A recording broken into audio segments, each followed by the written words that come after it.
اور آگے آپ کو بتائیں کہ کوئٹہ شہر کا تفریحی مقام ہنا اوڑک اس وقت شدید سیلاب کی زد میں ہے۔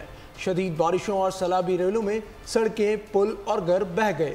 تفصیلات کوئٹہ سے دانش مراد کی رپورٹ میں۔ بلوچستان کا علاقہ ہنا اوڑک کرنے جاتے تھے، لیکن اب اس علاقے کے مکین نقل مکانی پر مجبور ہیں۔ سیلابی ریلا گزشتہ ایک ہفتے سے مسلسل ہنا اوڑک سے بہہ رہا ہے۔ شہری کہتے ہیں پچھلے سیلاب کے بعد بڑی مشکل سے گھر بنانے میں کامیاب ہوئے تھے، جو اب دوبارہ ریلوں کی نظر ہو چکے ہیں۔ علاقہ مکینوں کا کہنا ہے کہ اپنی مدد آپ کے تحت پانی سے بچنے کے لیے بچاؤ بند اور پانی کی گزرگاہ بنا رہے ہیں۔ ابھی ایک دو ہفتے سے بھی بارش بہت زیادہ ہو رہی ہے، تو نیچے بھی ابھی بھی گھر پڑے ہوئے ہیں، پانی کا کوئی راستہ بند نہیں ہے، گھروں میں پانی جا رہا ہے۔ ہماری پرزور مطالبہ ہے گورنمنٹ آف بلوچستان سے، گورنمنٹ آف پاکستان سے کہ خدا رہے ہمارے لوگوں پہ رحم کرے۔ ہم یہاں پہ جو رہ رہے ہیں، ہمارے پاس کوئی ایسا ریسورس نہیں ہے کہ ہم اس کو یوٹیلائز کر کے اپنی مدد آپ کے تحت کوئی الٹرنیٹیوز کا ڈھونڈ لیں۔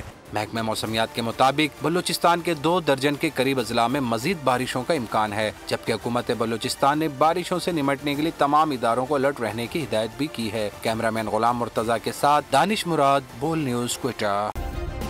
سبسکرائب کریں اور بیل دبائیں تاکہ کوئی خبر رہ نہ جائے۔